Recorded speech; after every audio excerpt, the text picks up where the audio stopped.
Элдин үнү тарыхты өзгөртө аларын Кыргызстан көп жолу далилдеген. Аксы окуясынан тарта 2005, 10, 20 жылдагы революцияларга чейин. Бирок бүгүнкү күндө биздин негизги укук коркунуч алдында турат. Кыргызстан бул абалга кантип жетти жана алдыда бизди эмне күтүп турат?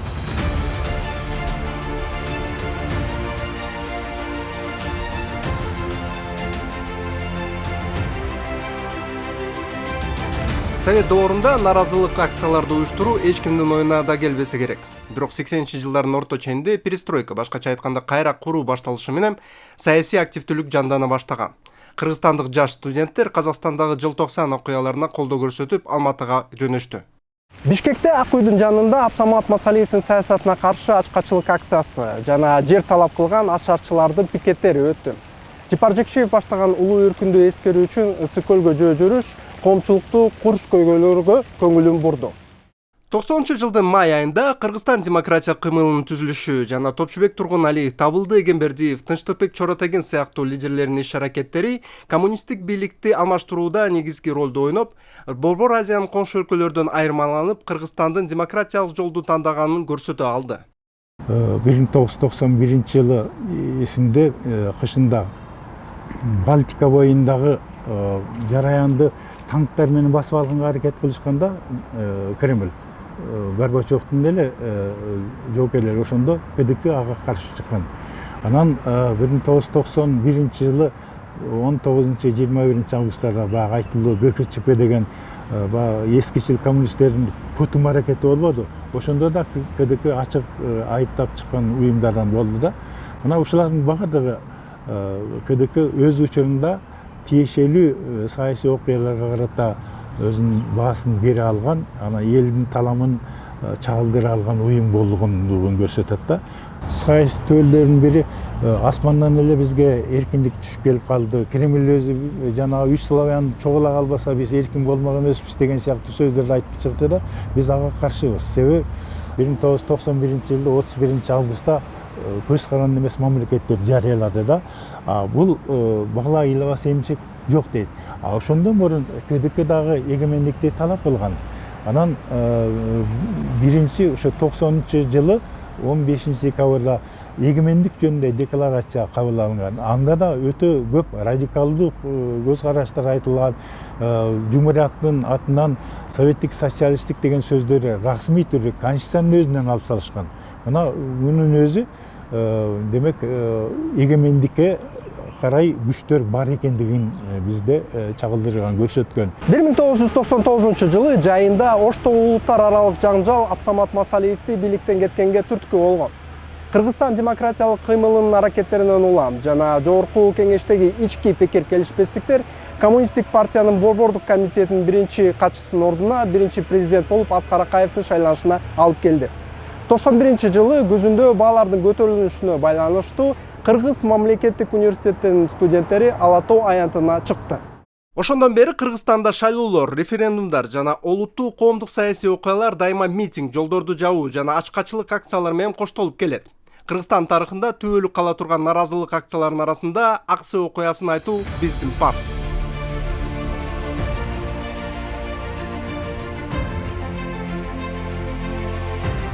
Эл чогулган жерге Аксы районунун бардык жетекчилиги келет. Митингчилерге аким Осмонов, милициянын башчысы Кулуев, ошондой эле прокурор Абдыкалык Калдаров чыгып сүйлөй баштайт.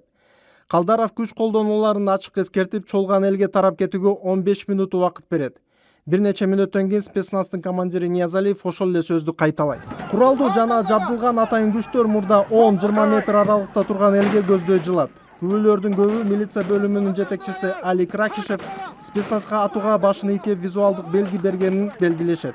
Муну видеодон да көрүүгө болот. Качкан элдин негизги бөлүгү бак дарактардын артына жашынат. Ылдый качып, кайра анан элдин күбү менен келип анан могу жерлерден, ушул жерлерден жыгылып атты да.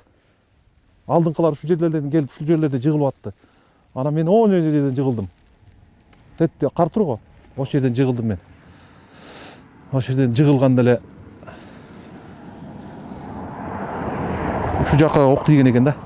Анан жатканда алдымда кан болуп калды, ал убакта кар бар болчу. Көп болчу кар. Анан аятаң өлүп калат окшойт, анан сойлоп могу жерде аң бар, сел алган. Ошо сел алган аңга түшүп кеттим. түшүп жатсам алдым бүт кам болуп калыптыр. Адамдар жарадарларга жардам берип, өздөрү менен кошо алып кеткенге аракет жасайт. Ошол маалда спецназ кайтып келген элге кол салып, аларды сабап кармап кетет. Андан кийин толкунданган эл таш, таяк менен куралданып, алдыга жылы спецназга чабуул жасайт. Командирлер чуркап жөнөйт, бирок алардын артында турган автоматчылар кайрадан ок атып, элди кууйт. Жабырлануучулар менен өлүктөр жолдо калат. Анан өлөт деген уштурбайбы деп анан коем, жолго чыгайын, бир нерсе болор деп анан оюм ушу келди да. Жолго сойлоп чыктым. Жолго сойлоп чыкканда эле анан мени кармагандар разан деп баштады. Ошо орган тараптагылар бүт кармап алып, мени камерага тартып, колума таш карматып кыйнады. Кыскасы көрбөгөн азапты көрдүм да. Кээ бирлери качып кетишти, башкалары алыста туруп карап турду. Милиция жарадарларды жана каза болгондорду жүктөп баштады. Мен действительно рызной жок деп ойлогом. Себеби мыйзамга баягы жокко жооп бербейт да. Качан мен өзүмө тийгенде булкуп кетти, булкканда эле аттаганды же аттай албай калдым бутка дейди эле. Чөгөлөп неме кылганда балдар келип шарт кармады. Мен ошондо билдим, мында кармаганда кан чыккандан кийин. Ах била, бул баягы экен дедим ошондо. Аксы окуясын иликтөө катышкан көптөгөн комиссиялар жана ал окуялардын түздөн-түз катышуучулары адамдардын өлүмүнө ким күнөөлүү экендигине ойлору бирдей. Буга ким күнөөлүү деп эсептейсиз ага? Конечно, албетте президент да. Анын уруксаты жок, эч ким бара албайт да. Саясий жоопкерчилик Акаевдин мойнунда. А кылмыштуу жоопкерчилиги барган адамдардын, аткан адамдардын мойнунда. Аксы окуясы 2005 жылдагы Жоо газынын инкылабынын башкы жарчысы болуп калды. Анын башкы күчүн болсо жаштар түзгөн. Посткоммунисттик өлкөлөрдө буга чейин Украинада пара, Грузияда хмара, Сербияда отпор оппозициялык жаштар кыймылынын тажрыйбасы бизге маалым болчу. Бирок бул уюмдардан айырмаланып, кыргыздын кыймылдын аты наразылык эмес, шыктандыруучу мааниге ээ болгон.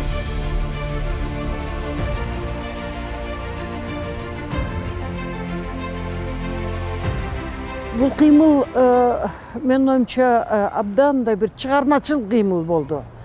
Мыкты, көзү ачык, мындай кенен дүйнөнү карап аткан балдар чогулуп туруп, анан ушул келкел болот, келет деген мааниде ушул кыймылды түзүп атышпайбы? Чындан эле бир абдан бир чоң кыймыл башталып атканда Кыргызстан боюнча. Анткени ушу биз баарыбыз эле ушу авторитардык режимде жашап, мындай тумчугуп кетиптирбиз баарыбыз эле. Ушунчалык мындай бир кысым көп болуп, бул болсо баягы Аксы окуясынан кийин болуп аткан иш. Депутаттар болсо чыгып атса, аларга каршы бийликтин партиясы каршы чыгып атат. Абдан мындай бир күчтөнүп, буларга эле жаккан депутаттар, кандидаттар алдыга өтүп атат, осуп атат. Жакпаган депутаттардын баарын оозун жумуп, баарын четке кагып атышат булар. Мына ушундай ситуацияда биздин жанагындай кыймыл пайда болуп, анан биз алдыга чыктык да. Наразычылык акциялары жана митингдер өлкө боюнча жайылып, 23 мартта революциянын башкы репетициясы болуп өткөн.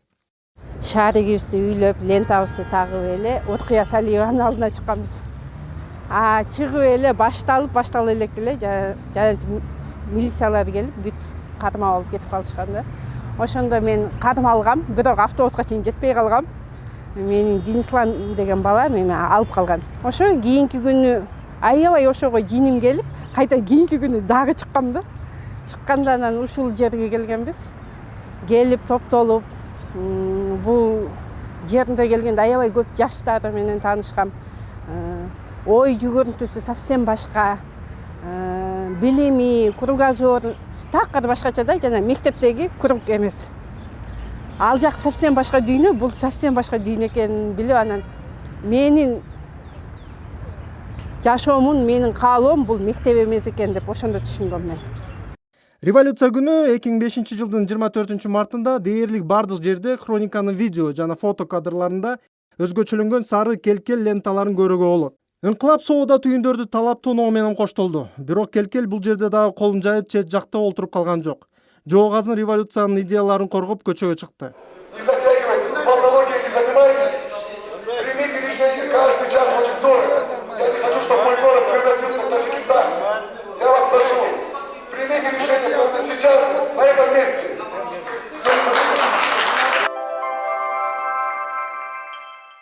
Бирок революциянын романтикалык жалыны көпкө созулган жок. 2006-2007 жылдары оппозиция президент Курманбек Бакиевден элдин кызыкчылыгы үчүн терең реформаларды жүргүзүүнү талап кылып, жөө жүрүштөрдү өткөрүшкөн.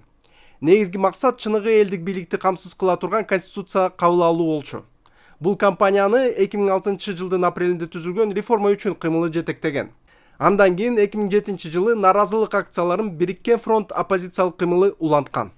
Биздин требованияларыбыздын бири бул жаңы шайлоо болуш керек. Ачык демократия жаңы шайлоо. Анан бир күн эле жөндөн эле туруп эле бизди разгон кылды. Гранаталар менен, шумовой гранаталар менен, газдар менен элди таркаттырып, анан мен анда начальник штаб болчу Бириккен фронттун. Анан кийин Айтикеев Адилетти, Өмүрбек Абдрахман үчөөбүздү ГКМБга 2 айга санкция алып камап коюшкан. Күнөөнү койгону ошо жана башаламандыкка алып келген, мамлекеттик бийликти кулатуу, мамлекет түзүмдү өзгөртүү деген чоң беремелерди коюп, бизди айыптоого алып келишкен. Эми Биrdиктүү фронттун түзүүчүлөрү, катышуучулары көп болгондо, ошолордун ичинде эмне үчүн тандалма ошол үчөңөрдү гана аба калды да? Бизди мени генералитеттен аба калды, потому что мен начальник штаб деп, ошо генералдар корксун деп. Жаштардан Адилетти камашты, Айтикеевди жаштарга үлгү болсун деп. Улуу муундан Абдрахмановду камашты. Бул аларга да сабак болсун деп камашты. Бирок бунун бардыгы саясат экенин, саясий иш экенин бардыгы билип турду. Ала тоонун башка аянтында уланып жаткан митингдер 2010 жылдын 7 апрелинде өлкөнүн ондогон жарандарынын атылышына алып келди. Кечеги оппозиция бийликке келип 1917 жылдагы Орус революциясынын ыкмасы менен өздөрүн убактылуу өкмөт деп атап алышкан. Алар Борбор Азияда биринчи жолу айымды дипломатты Роза Отунбаеваны мамлекеттин жетекчиси катары шайлап алышты.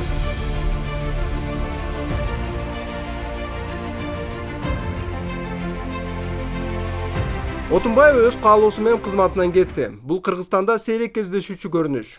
Атамбаев жаңы президент болуп шайланды. Бир нече убакыттан өткөндөн кийин репрессиялар жаңы күч менен айлана баштады. Өлкөдө жаңы президенттен убадаларын аткарууну талап кылган ар түрдүү саясий кыймылдар, уюмдар пайда болду. Энергетика боюнча, ошол тариф боюнча, ошол энергетикада коррупция боюнча, ошол эле Атамбаев балдары менен ошонун тегеректегилери арзан сатып, сууну көлөмүн түшүрүп, кайра кымбат сатып алып, анын баарын элдин мойнуна илип, ошол туура эмес. Кошуна мамлекеттер болсо, ошол кошуна мамлекеттердин жетекчилери менен урушуп, өзүнүн амбициясын өлкөнүн, мамлекеттин кызыкчылыгына жогору коюп, ал болсо терс таасир болду биздин жарандарга, биздин өлкөгө. Чек аралар жабылып атты, товар өтпөй атты. Мына былтыр июнда биз баарыбыздан акталып, анан реабилитацияда болдук. Мамлекетте бизге каршы болуп калды өлкөдө. Конечно, албетте үй бүлө кыйналат экен, эми убакыт да өтөт. Бирок аякта да жашоо бар. Аяктан дагы жакшы нерселерге да үйрөнүп келсең болот. Орусча айтканда түрмөдө айтышат, тюрьма кого-то лечит, а кого-то калечит дейт. Ошон үчүн ар ким өзүнүн ошол жактан бир жакшылыкка же жаманчылыкка кайра үйрөнүп. Ошол Атамбаевдин саясий буйругун аткаргандар кимдер? Бир гана УКМК эмес да, башка дагы. Эми бул жерде болсо мамлекеттик структуралар, мамлекеттик машина деп коет, баардыгы иштешти. Мына УКМК, КТР, ЛТР, эми баягы аны маалыматты болсо УКМК берсе, УКМК дегенде сот, прокуратура бүт баары тең эчтеке кыла албайт. Колдорун көтөрүп беришет экен. Мен өзүм көзүм менен көрдүм, сотто кандай болуп атты. УКМК кандай десе ошондой болот экен да. Ошон үчүн ушундай ушул УКМКны жана башка укук коргоо органдарын реформа жасаш керек да, системаны өзгөртпөсө эч кандай эмелер болбойт, мындай өзгөрүүлөр болбойт. Садыр Жапаров жана анын тарапташтары кылмыш жаза кодексинин ошол кездеги популярдуу болгон массалык баш алмандык уюштуруу беренеси боюнча куугунтукка кабылып, камакка алынган. Атамбаев конституцияны бузбай жаңы шайлоого барган жок. Анын ордуна ал өзүнүн саясатын уланта турган мураскерди тандап алды. Бирок шайлоодон кийин Сооронбай Жээнбековдун өзүнүн пландары бар болчу. Мурдагы эки достун тиреши Атамбаевдин резиденциясын басып алуу менен аяктаган. Жыйынтыгында каза болгондор, түрмөгө түшкөндөр да болду.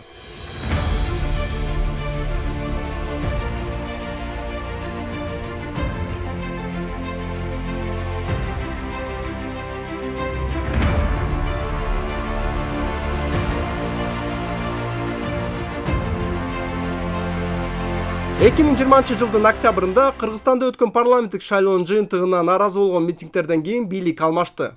Эгерде ошол кезде жарандар үйдө отуруп, маркум Үмүтбек Алтынбек уулу сыяктуу жаштар таза шайлоо укугун коргоп чыкпаса, Садыр Жапаров абактан чыгып, кийин өлкө президент болбойт эле. Кыргызстандын баш мыйзамынын 39-беренесинде тынч чогулуу укугу жазылган. Бирок 22 жылдан тарта шаардын борбордук бөлүгүндө митинг өткөрүүгө чектөөлөр киргизилип, митингтерди Горький Сейил багы сыяктуу атайын бөлүнгөн жайларда өткөрүү талаптары коюлган. Анан чакырат элек биз мисалы бир дүйнө Кыргызстан уюму негизи ушул мыйзам чегинде ар бир адам өзүнүн укугун, эркиндигин мыйзам чегинде коргоону билүү жана колдонууга ушул чакырат элек да. Ошон үчүн биз сиз айткандай ушул кадамдарга ушундай аракеттерди жасап жатабыз бүгүнкү күндө. Тыюу салууларга карабай, бир дүйнө кыймылы жана башка активисттер биздин конституциялык укугубузду кайтарып алуу үчүн колдо болгон бардык ыкмаларды колдонууда. Буга мисал катары 25 жылдын 17 июлунда 1 май райондук администрациясынын имаратынын жанында болгон митингди айтсак болот. Мубаке, тут есть решение суда, вы сами участвовали. Решение суда есть об ограничении мирных собраний. Там на всей территории Первомайского района, кроме Максима Горького парка, мы написали ответ, то, что вы можете провести мирные собрания в парке Максима Горького. Есть городской суд, Верховный суд, то, что оставили в силе. Вы можете там провести. Решение Первомайского районного суда города Бишкек от 26 июня 2025 года о определении судебной коллегии по гражданским и экономическим делам Бишкекского городского суда от 1 июля 2025 года оставить в силе. Постановление вступает в законную силу немедленно с момента его оглашения, является окончательным, обжалованием не подлежит. Почему вы такое решение приняли? Нам поступило письмо с РОВД об ограничении мирных собраний. То, что при РОВД, да? Да. О проведении мирных собраний, где там говорится то, что при проведении каких-либо акций, мероприятий, там шумные крики и мешает уже гражданам, нарушается общественный порядок. Это всем запрещено. А мы сейчас же трауства. Официальные мероприятия, все запрещено. Потому не что все. Детей, 40 человек, детей потеряли. Понимаешь? Всем запрещают, мы уже уточняли, мы в суде говорили, то, что все эти мероприятия согласуются со всеми госорганами. Вы слышали? Если мы не прекратим, то можете провести сейчас прям пойти в Максим Горького, и там можно провести. Любой детей будут. Бийликтегилер айтып атат, мына Горький аянтчаны берип койдук. Ошол жакта митинг кыла бергиле канча кааласаңар депчи. Канчалык жүйөлүү ошондой сунушу бийликтин. Эми ошол тынч жыйындын негизи эле максаты ошо көбөй чечиле турган жерге жеткирет да. Же ошо орган болобу, уюм болобу, же киши болобу ошого жеткирет да. Мисалы мына гемодиализдин мисалы балдардын ата-энелерин айталы. От парк Горькийге жөнөтүп коелу. Аны эмне министр здравоохранения көрөбү, же бир врач көрөбү, же эмне бир депутат көрөбү, баягы бюджетти бөлүп берген депутат көрөбү. Көрбөйт да аны эч ким. Аны эч ким эле билбей эле калат. Ал гемодиализ менен бирөө чыгып атканын эле эч ким укпайт да. Аны эмки жылы кайра эле ошо гемодиализ болуп калат да. Кайра эле проблема ошол болуп. Анан ортодо эмне кылат? Аягында барып элдер өзүн өртөгөнгө чейин барып атпайбы? Соттун чечимине карабай жарандар парламент имаратынын астында нааразылык акцияларын улантышууда. жылдын 20 февралында жаңы жер кодексинин кабыл алынышына каршы пикет өткөн. Эң кызыгы, митингчилерди эч ким тараткан жок. Ал эми президент мыйзамды кайра карап чыгууга жөнөттү. Кыргызстан эгемендүүлүккө ээ болгондон бери демократиянын аралчасы деп аталып келген. Бирок жылдар өткөн сайын биз бул наамыбызды жоготуп алдык.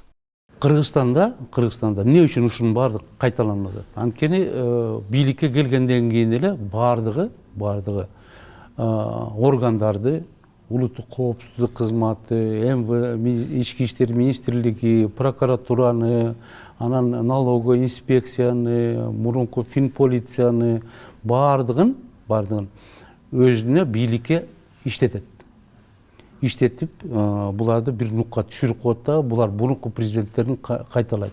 А себеп эмнеде? Потому что реформа кылбайт. Дүйнө жүзүндө органдар, финансовый органдар и правоохранительный органдардын баардыгы саясатка киришпейт. Они вне политики. Вот ошондой реформа кылыш керек болчу. И өздөрү дагы ошодон алыс болуш керек эле. Потому что закон бумерангды эч ким отменять эткен эмес. Эртең бүрсү күнү мына Атамбаев кайдан ойлоду эле, что президенттиктен кеткенде түрмөгө отуруп калам деп. Ошондой реформа кылса, сот реформасын кылыш керек. И деполитизация органов кылыш керек. Бул самое главное. Анан кийин бул жерде бир нерсе бар. Баардыгы эле ишене берет да органдарга. Мына Акаев ишенген органдарга, кийин Бакиев ишенди органдарга, Атамбаев ишенген органдарга, Сооронбай Жээнбеков ишенди органдарга. Бирок органдар эч качан президентти сактаган эмес, сактабайт Кыргызстанда. Ошон үчүн баягы тынч жыйындарды эркин койсок, анан төңкөрүш боло берет, анан революция боло берет деген ой пикирге кошулбайм. Бул жерде башкача мониторинг жүргүзүп, бул жерде мониторингди карап, ошо тынч жыйындар мисалы бир жылда 1000 тынч жыйын өттү дейлик. Анын 30% суу жоктугунан өттү дейлик. А 70% мисалы 70% бир баягы саясий немелер менен өттү дейлик, бир какой-то губернаторду неме кылбай, же бир мыйзамга каршы. Ошондон карап, ошо көйгөй маселени чечсе болот да. Ошо 30% мына өткөн жылы ушулар тынбай суу жоктугунан баягы фермерлер мисалы чыгып атты. Ушуну эмки жылкыга ушу көйгөйдү киргизелик госбюджетке, планыбызга киргизелик, чечкенге аракет кылалы деп. Ошо 30%ды бир жылда 10%ын азайтса болот, бир жерди киргизип коюп. Анки же дагы 10% болду, жок ал көйгөй. Чыкпайт ал 30%, 70% бир мыйзамга, бул мыйзам действительно мисалы ККМди алалы, ККМ мына чыгып атты неме кылып. Чыкпай эле калды го. Чечилди, чыкпай эле калды. Болду. Эл деген эмнеге чыгат? Ушул мага туура эмес болуп атат. Силер ушуну кабыл алсаңар, мен жашоом кыйналып калат экенмин. Ушуну башкача жол менен карап чыккыла, мени уккула деген сөз менен эле чыгат. Ал чыгып алуу эле мен мыйзам жакпай атат, кеткиле давайте деп башка бийлик келсин дебейт. Ал мен көйгөйүм чечип бергиле дейт. Болду. Биз Жалаң гана Кыргызстандын демократиясы үчүн эмес, жалпы чөлкөмдөгү демократиялык жүрүм үчүн салым кошуусу керек. Кыргызстан эле демократия болуп, комшу Казакстан, Өзбекстан артта кала берсе, анда анын деле Кыргызстан үчүн терс кесепети бар. Ошон үчүн биз ошол жарандык коомдун эл аралык чөлкөмдүк деңгээлдеги ролун дагы баса белгилешибиз керек. Коңшу өлкөлөрдүн жарандык коомдору жана ачык медиалар менен сөз кызматташыбыз керек.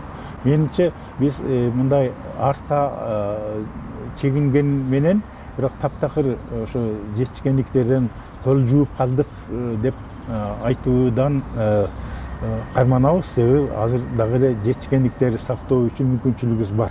Сөзүңүздү улап айке, биз жалгыз эмеспиз деп калдыңыз. Ошол 90-жылдары өзгөчө бизди ошо демократиянын аралчысы деп атап келишкен.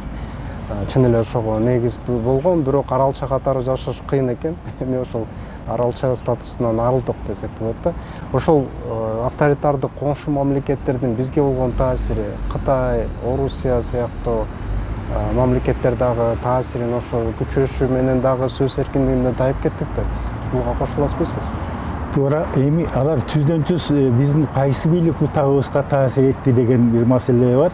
Мисалы үчүн биринчи президент Аскар Акаев өзү да Кыргызстанда демократиянын аралчасы бар деп мында батыш жака барганда мактанып сүйлөчү.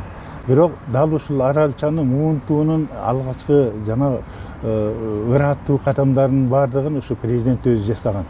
Бизде ошон үчүн президенттик бийлик бутагы кээде мисалы үчүн Роза Отунбаева сыяктуу либералдар бийликте болгондо ошо демократия үчүн ойносо, а кээ бир учурларда тескерисинче демократиялык асыл нартары тебелеп тепсөө үчүн кызмат кылганда, мына президенттик бийлик ыйгарымдарын өзгөчө күчөтүү, баягы мыйзам чыгаруу бутагынын кайсы бир деңгээлде мындай көз каранды кармоо, парламентти көз каранды кылууга аракет кылуу, ушулардын баардыгы президенттик бийликтен чыгат.